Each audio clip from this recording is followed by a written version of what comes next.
Eli aiheena saavutettava infografiikka, kuinka ottaa eri käyttäjäryhmät kattavasti huomioon tiedon visuaalisessa esityksessä. Aika laaja aihe, yritän silti pysyä aikataulussa. Mun nimi on tosiaan Ruut Kiiskilä ja kiva päästä puhumaan tästä saavutettavuudesta infografiikasta tänne Saavuta-tapahtumaan. Ja Mia mut jo esittelikin, niin sanon vielä sen, että ne, ketkä ei näe tätä mun videokuvaa, niin mä oon vaaleahiuksinen nainen, isot kuulokkeet päässä ja violetti mekko päällä. Terve kaikille. Mä yritän parhaani mukaan myös lukea ääneen mahdollisimman paljon, että mitä oleellista tässä mun esityksessä on milloinkin näkyvillä. Eli tässä esityksessä infografiikalla tarkoitan laajassa mielessä erilaisia kuvaajia, graafeja ja kuvan ja tekstin yhdistelmiä, joilla on tarkoitus esittää tietoa visuaalisessa muodossa. Ja infografiikkaa käsittelen nimenomaan nyt digitaalisissa ympäristöissä, eli verkkosivustoilla ja sähköisissä julkaisuissa. Infografiikka voi olla joko kuvamuotoista tai vuorovaikutteista, ja molemmista on esimerkkejä tässä esityksessä.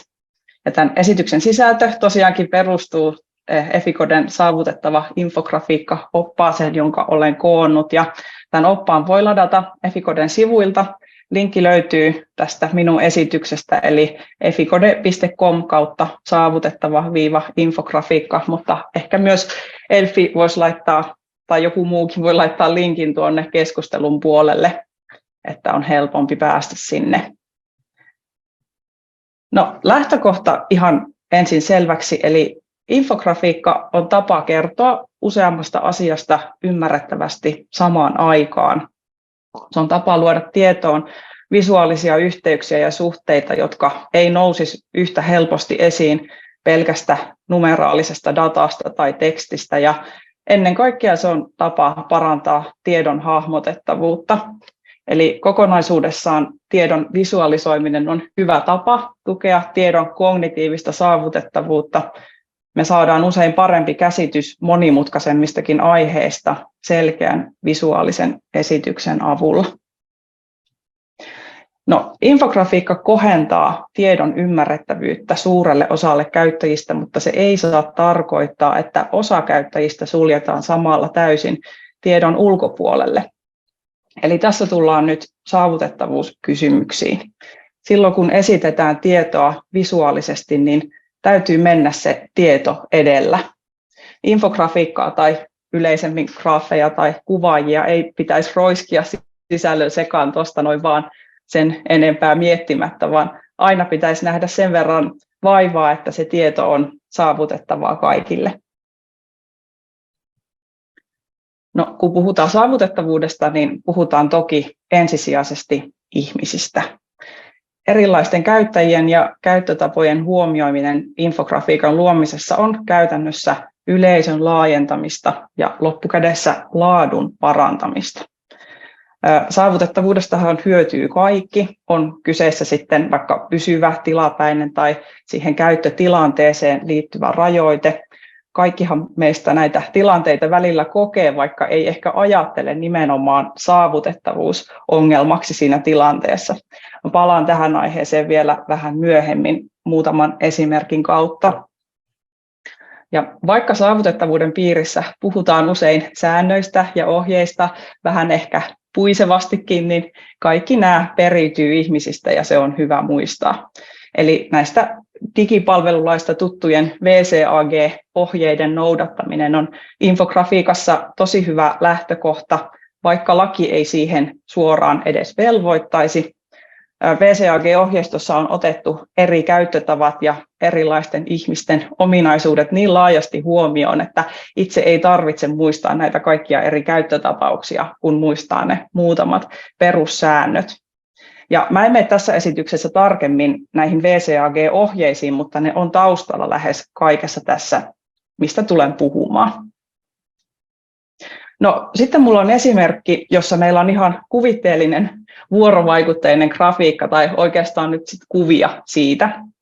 Tässä on tosiaankin ihan kuvitteellinen data myöskin kyseessä, eli pylväsgrafiikka oppikirjojen määrästä, jossa mainitaan Suomi, Ruotsi, Ranska ja Italia Olen koonnut tähän seuraaville sivuille muutamia esimerkkejä siitä, että miten tämä sama grafiikka saattaisi välittyä erilaisille käyttäjille. Korostan, että nämä on enemmänkin huonoja kuin hyviä kokemuksia, eli tarkoituksena on havainnollistaa nimenomaan näitä saavutettavuushaasteita, mitä tämmöisiin grafiikoihin saattaa liittyä. Eli ensin hiirikäyttäjän kokemus tästä kuvitteellisesta grafiikasta. Nyt kun on kyseessä vuorovaikutteinen grafiikka, niin hiirikäyttäjä voi osoittaa näitä pylväitä ja saada lisäselitteitä näkyviin pylväs kerrallaan. Tässä kuitenkin selitteen tekstikontrasti on niin matala, että käytännössä tätä selitetekstiä on oikeastaan ihan kenen tahansa todella vaikea lukea. Eli kuvitellaan nyt, että näissä selitteissä olisi jotain todella tärkeää lisätietoa. Tässä tapauksessa sitten tämä käyttäjä jäisi ihan ilman näitä tietoja ja tämä kuvaajan kokonaisuus ei oikein välittyisi oikealla tavalla. No miten sitten näppäimistökäyttäjän kokemus tästä samasta kuvitteellisesta grafiikasta? Näppäimistökäyttäjä ei nyt tässä tapauksessa voi selata näitä pylväiden tärkeitä lisäselitteitä ollenkaan, koska ne ei saa näppäimistökohdistusta.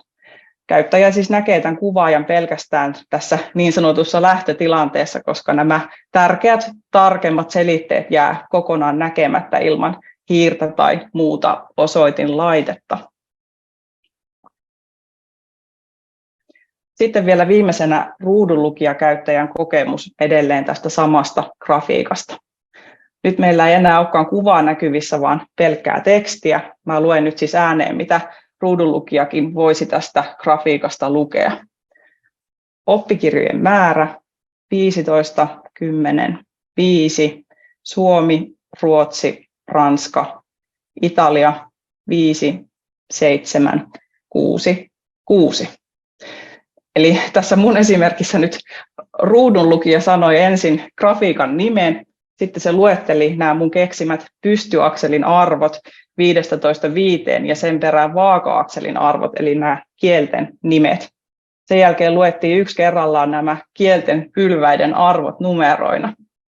Ja tässä kuvitteellisessa tilanteessa ruudunlukijakaan ei nyt lukenut niitä pylväiden tärkeitä lisäselitteitä ollenkaan, eli sekin asia oli tässä nyt toteutettu aika heikosti. Tällä viimeisellä esimerkillä yritän nyt korostaa sitä, että vaikka ruudunlukija lukisi pitkälti kaikki siinä grafiikassa visuaalisesti näkyvät tekstit, niin se sisältö ei välttämättä pelkästään tällaisenaan ole ymmärrettävää. No, se siitä kuvitteellisesta esimerkistä. Mietitään, jos me haluttaisiin saada oikeasti saavutettavaa infografiikkaa aikaan, niin mistä se käytännössä rakentuu? Meillä on visuaalinen saavutettavuus, pitäen sisällään esimerkiksi kontrastiasioita ja värien käytön. No sitten on käyttö apuvälineillä, esimerkkinä vaikka just ruudunlukijakäyttö, eli tekstivastineiden pitää olla kunnossa, koska kaikki käyttäjät ei näe sitä visuaalista esitystä ja he on tekstivastineessa olevien tietojen varassa. Tai käyttäjät, jotka käyttää esimerkiksi pelkkää näppäimistöä ja selaa interaktiivista grafiikkaa, eli tiedon pitää olla saatavilla myös pelkkää näppäimistöä käyttäen. Sitten on viimeisenä vielä tiedon ymmärrettävyys, ja tästähän puhutaan myös termillä kognitiivinen saavutettavuus, eli tiedon selkeydestä hyötyy ihan kaikki käyttäjät, ja tässä tiedon määrällä ja myös sillä tiedon esitystavalla on tietysti merkitystä. No, värien käytöstä. Väri on oleellinen osa infografiikkaa. Sitä käytetään korostamiseen, mielikuvien välittämiseen ja tiedon eri suhteiden esittämiseen. Ihmiset kuitenkin hahmottaa värejä eri tavoin, ja me ei voida hallita tätä mitenkään. Me voidaan vain tuottaa mahdollisimman laadukasta grafiikkaa, jotta nämä näkemisen erot ei haittaisi kenenkään tiedon saantia. Pelkällä värillä tai värierolla ei siis kannata esittää olennaisia tietoja, vaikka se väri onkin varsin hyvä ja kannatettava lisä korostuskeinona. Näistäkin syistä johtuen me mitataan kontrasteja infografiikkaa luodessa, eli jotta se värien käyttö olisi harkittua ja tarkoituksenmukaista sekä tekstin että graafisten elementtien osalta. Tiedon esityksessä värien käyttöä tulee lähestyä tarve edellä. Eli kannattaa välttää kahliutumista omiin brändiväreihin, jos ne ei ole kontrastiltaan riittäviä. Suosittelisin ehkä jopa tarpeen mukaan luomaan kokonaan erillisen väripaletin, joka on tarkoitettu nimenomaan tiedon visualisoimiseen. Tällaisen ennalta mietityn ja harkitun paletin käyttö helpottaa grafiikoiden luomista sitten huomattavasti jatkossa, eikä tarvitse aina miettiä näitä samoja kysymyksiä uudelleen. Tässä meillä on esimerkki pylväskuvaajasta, jossa on useamman tyyppisiä kontrastipuutteita.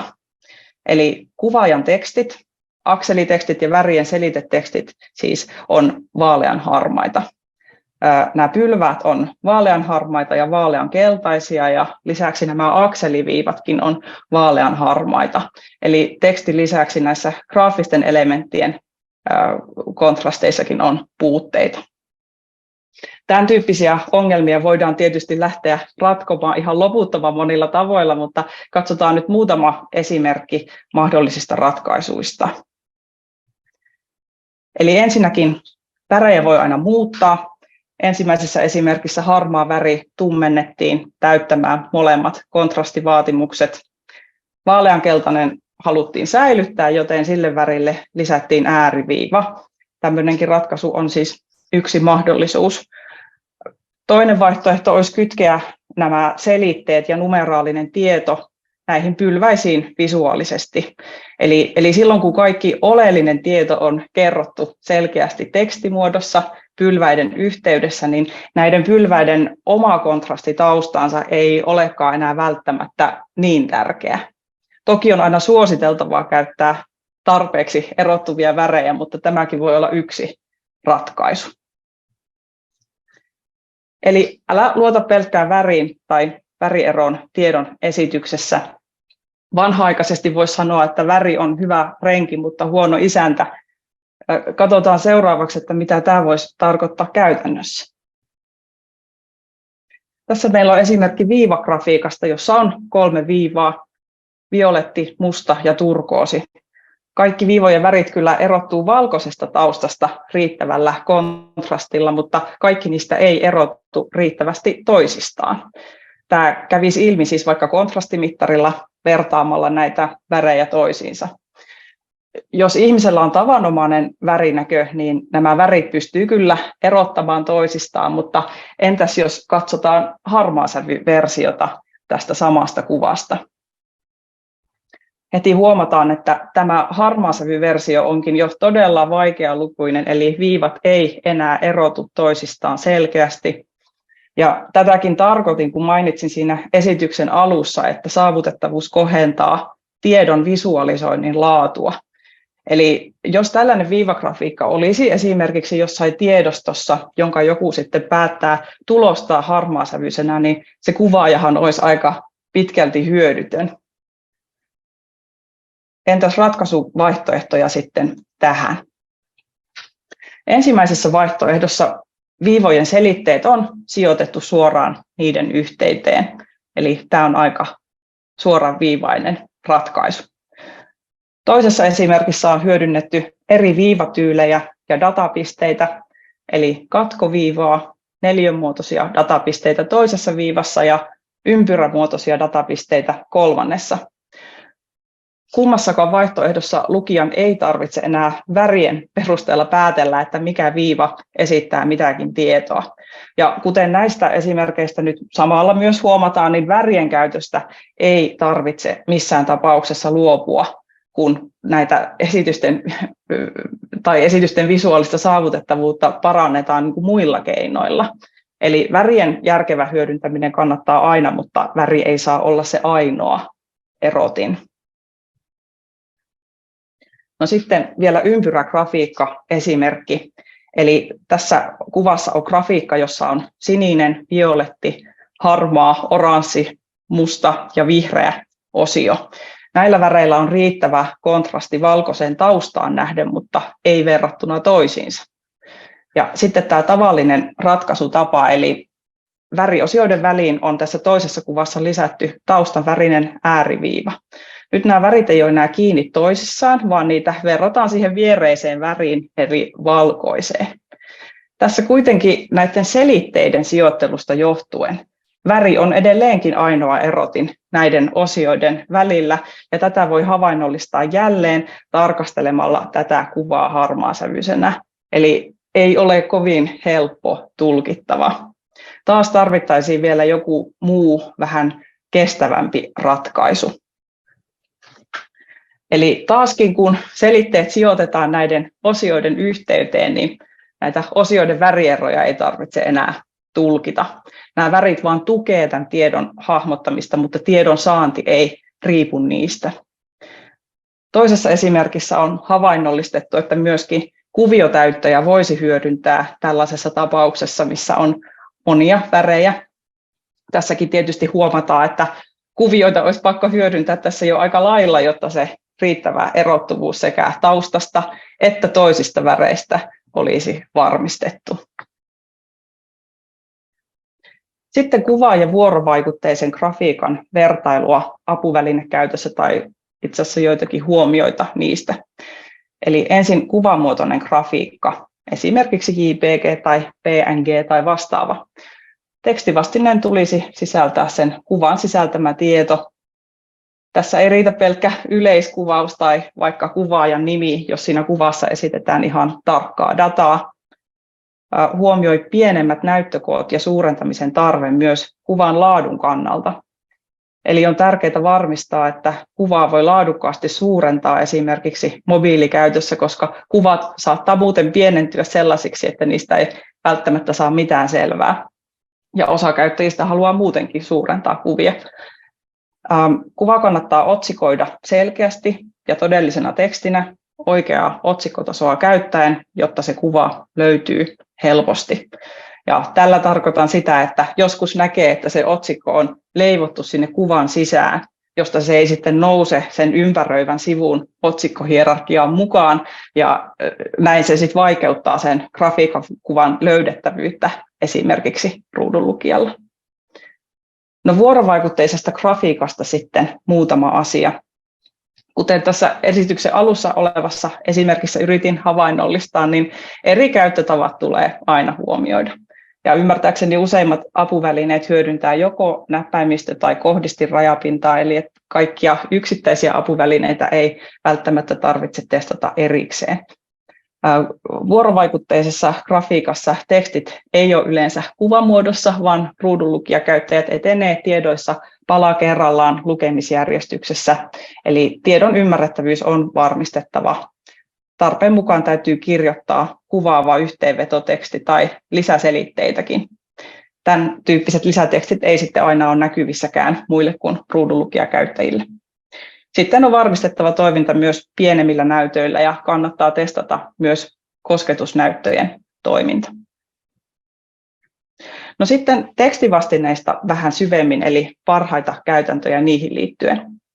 Tekstivastineessa kannattaa mainita aina kuvaajan tyyppi, eli piirakka tai pylväs tai mikä ikinä, ja sitten se kuvaajan nimi. Ja mieti, että mikä siinä kuvassa on oleellista tai tarttuu erityisesti silmään. Tämä on infografiikan luonteen kannalta oleellista, eli että kuvaillaan siinä tekstivastineessa juuri sitä erityishyötyä, joka siitä kuvamuotoisesta esityksestä nousee ihan vaikka pelkkään numerodataan verrattuna. No sitten on hyvä muistaa, että samalla kuvaajalla voi olla eri kontekstissa jonkun verran erilainen tekstivastinekin, eli kuvaaja ympäröivä tieto, otsikko, mahdollinen ingressi ynnä muut, niin vaikuttaa siihen, että mitä tekstivastineeseen tarvitaan. Tästä kanssa ihan konkreettisena esimerkkinä ihan vaikka tämä minun esitys, eli sitten kun alan tehdä tästä myöhemmin saavutettavaa PDF-versiota, niin munhan täytyy miettiä näille kaikenlaisille esimerkkikuville tekstivastineet.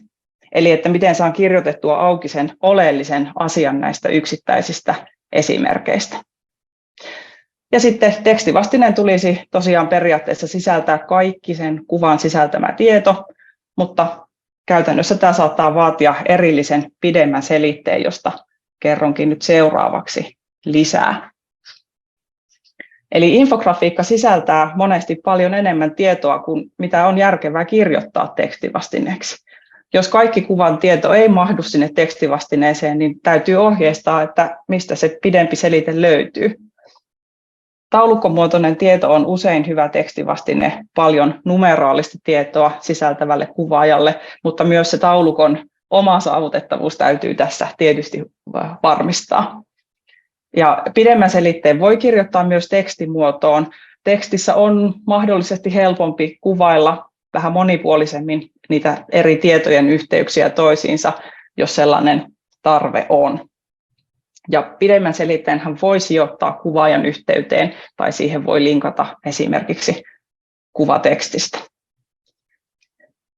Missä tahansa muodossa infografiikka toteutetaankin, niin sen sisällössä tulee ottaa huomioon yhtä lailla sekä visuaalisen tason että käyttöliittymän saavutettavuus. Sitten vielä lopuksi datan laajuudesta. Eli esitetty tieto voi sinänsä olla saavutettavaa, mutta sitä voi olla joskus joka tapauksessa liikaa yhteen esitykseen. Eli tämä ei ole kognitiivisen saavutettavuuden kannalta haluttu lopputulos. Liian suuri määrä tietoa vuorovaikutteisessa grafiikassa saattaa taas sitten joskus aiheuttaa hankaluuksia vaikka näppäimistökäytössä, jos siihen navigointiin ei ole kiinnitetty erityistä huomiota.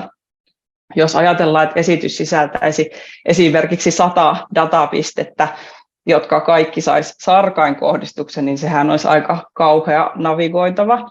Ja näissähän tulisi yleisesti ottaen hyödyntää sellaista widgettimäistä navigointitapaa, jossa dataa selatessa siirrytään nuolinäppäin navigointiin. Mutta 100 datapistettä olisi siinäkin tapauksessa aika iso määrä tietoa. Eli kannattaa muistaa, että näppäimistö- ja ruudunlukijakäyttäjät etenee siinä datassa lukemis- ja kohdistusjärjestyksen mukaisesti yleensä. Siis, että ei ole mahdollista hypätä suoraan tiettyyn pisteeseen, niin kuin vaikka hiirellä on. Ja se voisi olla aika työlästä näiden laajempien kuvaajien tapauksessa. Eli aina kun mahdollista, tietoa kannattaa jakaa useampaan helpommin omaksuttavan kokoiseen osioon, koska kaikki käyttäjät hyötyy sopivan kokoisista tietokokonaisuuksista. No, infografiikkaan liittyvät saavutettavuusohjeet on nyt hallussa suurin piirtein, niin mitäs nyt sitten? Infografiikan luomiseen ja esittämiseen käytetään usein valmista työkalua, jonka ominaisuudet ei yleensäkään ole omissa käsissä, eikä se välttämättä se työkalu taivu sellaisenaan saavutettavuusvaatimuksiin. Ja jos näitä puutteita on, niin käytännön vaikutusmahdollisuudet saattaa olla joskus varsin vähäiset, ja sitten kuitenkin voi olla tilanne, että ollaan naimisissa sen puutteellisen työkalun kanssa. Eli sanoisin, että älä jää tuleen makaamaan, palaa perusasioihin. Oleellisinta on varmistaa sen saman tiedon saavutettavuus toisellakin tavalla. Eli minun mielestä oleellista ei loppujen lopuksi ole se, että onko se itse infografiikka kaikilta osin täysin saavutettava, vaan kaikkein tärkeintä on se, että onko se tieto kaikkien saavutettavissa. Tämä on mun mielestä prioriteetti 1 aina silloin, kun tulee ongelmia. Ja heti tarkennuksena en missään tapauksessa halua sanoa, että korvatkaa tylsillä datataulukoilla kaikki visuaaliset esitykset. Tiedon visualisointihan on kognitiivisen saavutettavuuden tukemiseksi todella tärkeää, ja niistä esityksistä on aina hyvä tehdä niin saavutettavia kuin mahdollista. Usein on kuitenkin varminta tarjota useampia vaihtoehtoja. No, mitä muuta voi tehdä? Aina voi antaa palautetta työkalun kehittäjille, ja voi ja pitääkin vaatia saavutettavuuskorjauksia, varsinkin jos on vielä maksava asiakas. Korjaustyötähän saatetaan priorisoida usein palautemääränkin perusteella, että sikäli kannattaa aina antaa palautetta. Sitten aina kannattaa pitää myös silmät auki ja omat tiedot ajan tasalla, eli tutki mahdollisia muita vaihtoehtoja ja niiden saavutettavuutta. Nämä työkaluthan kehittyy koko ajan. Kiitos. Tämä esitys oli tässä. Toivottavasti heräsi suurimmalle osalle edes joku uusi ajatus, ja listasin tähän muistutuksena vielä mun mielestä nämä tärkeimmät asiat, eli eri käyttötapojen huomiointi, oikeasti sisältöä vastaavat tekstivastineet, riittävät kontrastit, harkittu värien käyttö ja viimeisimpänä ja tärkeimpänä vaihtoehtoiset tiedon esitystavat.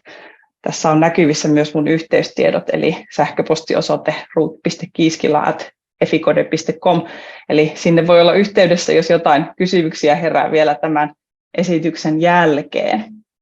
Ja kaikkia näitä aiheita tosiaan käsitellään tarkemmin siinä saavutettava infografiikka-oppaassa, eli kannattaa ladata se. Ehkä, no niin, ehditäänkö me mitään kysymyksiä ottamaan vai onko tullut kysymyksiä? Pari minuuttia on aikaa. Chatissa on käyty keskustelua. Sä osaan kysymyksistä ehditkin jo vastata, mitä täällä jo innokkaammat kysyivät muun muassa tuosta kuviotäytöstä. Sitten osa on ilmeisesti tilannut tuon oppaan, eikä se ole tullut ainakaan heti perille, että täytyy Eficodelta, jos joku pääsee chattiin tai antaa vaikka yhteystiedon, että jos siellä on oppaan lataamisessa olla jotain, mutta me ei sitä tässä nyt pystytä ratkaisemaan. Sitten tuli tämmöinen huomio, minkä mä voisin täältä chatista nostaa, että tämä on ehkä enemmän huomio kuin kysymys. Ja tämä liittyy kognitiiviseen saavutettavuuteen ja infografiikoihin.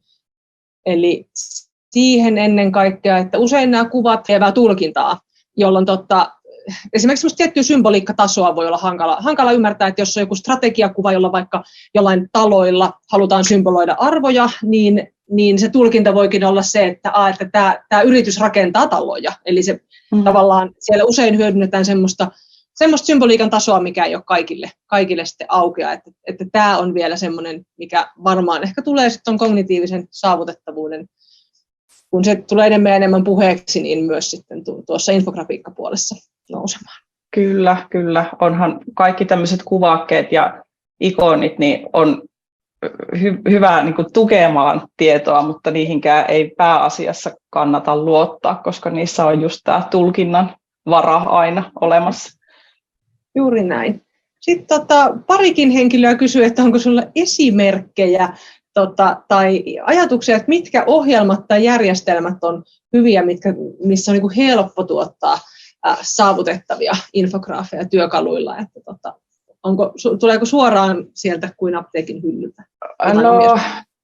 No, mä tiedän, että siis mä oon monesti itse mennyt katsomaan tämmöisen kuin HighCharts työkalun sivuilta heidän esimerkkejä saavutettavista toteutuksista, mutta mä en itse asiassa ole varma, että kuinka helppoa se toteuttaminen oikeasti niin kuin luojan näkökulmasta on, mutta että ainakin joillain työkaluilla se on mahdollista. Sehän olisi toivottavaa, että se olisi helppoa kaikilla työkaluilla, mutta tässä vaiheessa ollaan kyllä vielä siinä, että aika paljon omaa tietoa vaaditaan siihen, että saadaan siitä lopputuloksesta oikeasti kaikille toimiva. Että työkalut aika vähän ohjaa siihen tällä hetkellä. Se on kyllä just näin, että sieltä HighChartsista tulikin nyt, Kirsi laittoi tuonne linkin. Sitten chatissa kysyttiin noiden materiaalien käyttämisestä, hyödyntämisestä visuaalisen tiedeviestinnän työpajasta tutkijoille. Tässä kohtaa tätä kysyjää kehotan varmaan suhun suoraan ottamaan yhteyttä, että jos on näihin liittyen, että haluaa jotain noita esimerkkejä hyödyntää. Joo. Ihan nopea viimeinen kysymys, päästään sitten seuraava puhuja. Tämmöinen, että kun joskus on monimutkaisia graafeja, joissa on esimerkiksi useita, vaikka yli 7 kappaletta pylväitä, ja joskus pylväissä on vielä useita alueita, ja sitten niihin on laitettu jo kuviotäyttöjä, mutta sitten tässä kysyjä toteaa, että on silti vähän epävarma olo, että täyttyykö se saavutettavuus nyt. Ja sitten tämmöiseen tekee sen täyden niin kuin erillisen tekstiselitteen, niin vähän kysymys tätä jo sivusitkin. Onko silloin tarpeen nähdä vaivaa tehdä itse kuviosta mahdollisimman saavutettava, vaikka siihen ei, vaikka ehkä on jo todennut, että täydellistä nyt ei pysty tekemään? Mikä on näkökanta tähän? No siis niin kuin sanoinkin, niin mun mielestä mahdollisimman pitkälle kannattaa tehdä siitä visuaalisesta esityksestä saavutettavaa. Siis aina vaan kun mahdollista, niin kannattaa, mutta sitten just nämä kuviotäytöt on ehkä semmoinen kohta, missä tullaan vähän sinne kognitiivisenkin saavutettavuuden puolelle, että jos meillä on semmoinen Pelle Hermannin esitys, niin se ei välttämättä sitten enää ajaa sitä tarkoitusta, eli siinä mä pyrkisin etsimään semmoisia ratkaisuja, että ne tekstiselitteet auttaisi siinä, että me ei olla ihan niiden värien ja kuvioiden varassa pelkästään. Että kyllähän semmoinen yksinkertainen esitys tietysti on semmoinen, mihin myöskin pyritään samaan aikaan, kun tätä erottuvuutta yritetään varmistaa, että se on semmoista tasapainoilua kyllä. Se on juuri näin, ja tosiaan sitten toki tekstiselite tarjotaan sitten aina niin, että se on kaikille, ettei se ole siellä alt-kentässä. Tämmöinen lisähuomio vielä. Sen myös sitten näet, että jos on vaikka heikkonäköinen, mutta ei välttämättä käytä ruudunlukuohjelmaa. Mutta nyt ollaan lipsumassa yliajalle. Hei, kiitos Ruut, tosi mielenkiintoinen puheenvuoro. Varmaan uskon, että siellä sähköpostilaatikot laulaa, kun opasta tilaillaan nyt kovasti. Niin hei, kiitoksia sulle ja